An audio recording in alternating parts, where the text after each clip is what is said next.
The man ignored the woman's struggles and held her as they leaped into the sea. They then noticed the emergency ladder hadn't been lowered, and the hull was too smooth to climb. Remembering there was a 6-month-old baby still on board, they knew they had to get back quickly or it would be doomed. The man tried standing on an inflatable dolphin to reach the railing, but keeping balance on the drifting surface was too difficult, so he had to find another way. Just then, he spotted a flag hanging from the bow, but as he grabbed a corner of the flag, the fabric tore under his weight. Just when everyone felt hopeless, a phone ringtone sounded. They hurriedly swam toward it, and indeed found a piece of clothing hanging midair. The man leaped up and pulled it down. Unfortunately, the phone got wet and malfunctioned. They shouted into the phone, but there was no response from the other end. Frustrated, the man threw the phone into the ocean. Without the phone, they had no way to contact the outside world. Then someone came up with an idea. Everyone took off their clothes and twisted them into a rope to hook onto the railing, giving them a chance to climb up. Luckily, after several tries, the clothing finally caught on the deck railing. The man carefully climbed up, but just as he was about to reach the deck, he fell back into the sea due to his weight. The man then decided to take a knife and diving goggles to pry open the bottom hatch, but the knife accidentally slipped from his mouth. He desperately dove down to retrieve it,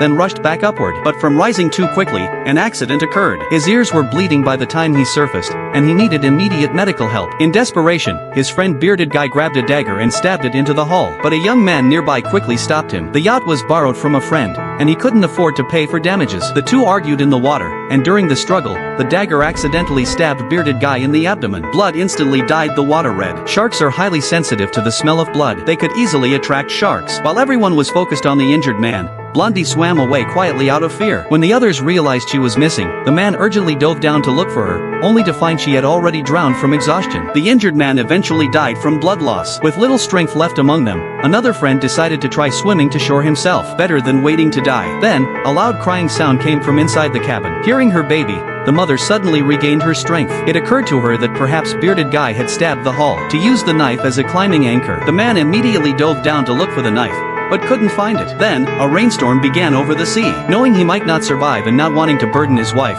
the man said a heartfelt goodbye and let himself go. Out of the 6 who initially set out on the boat, only 2 were left floating in the sea. The baby's cries continued to come from the cabin. Do you think they will make it?